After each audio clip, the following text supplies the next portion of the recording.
وبركاته. أهلا بكم معنا في عودة دوري أبطال أوروبا، مباراة الشيقة بمباراة من العيار الثقيل ما بين ليفربول الإنجليزي وريال مدريد الأسباني. طبعا مباراة على الورق في دوري أبطال أوروبا نبقى الفوز لليفربول، أما المباراة لو على الورق في الدوريات الخمسة الكبرى لا، مدريد يسحق ليفربول كان جاي متصدر جاي في المركز الثاني من مجموعته 15 نقطة، كان جاي متساوي مع نابولي، نسبة الأهداف هي اللي خليته في المركز الثاني.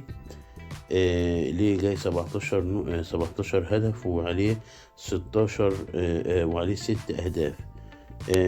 لو بصيت لريال مدريد هي كان جاي متصدر ب13 نقطة عن ليفربول، أقوى منه 15 وداخل فيه جايب 15 جون وعليه 6 أهداف. ليفربول أحسن منه.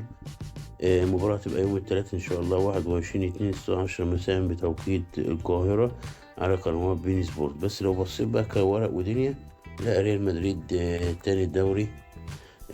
ليفربول بيترنح شغال ما بين المركز السابع الثامن التاسع. أداؤه هابط، خرج من كل البطولات اللي بتقابله، فما عندوش إلا البطولة دي يخرج منها ويبقى خرج صفر اليدين. مدريد طالع من السوبر من اسباني، عنده البطولة دي. بس ريال مدريد مهما كان جامد، لو هوا داخل باسمه ريال مدريد، اسم تقيل، 13 مرة فوز بالبطولة، فاز على ليفربول. يعني آخر 5 سنين واخد البطولة من ريال مدريد من ليفربول في النهائي. لعيبة ريال مدريد فايقة بكتير عن ليفربول، حتى لو كان فيها محمد صلاح، بس هي دي الحال. ده أسوأ مواسمه وأسوأ مواسم ليفربول في آخر 6-7 سنين.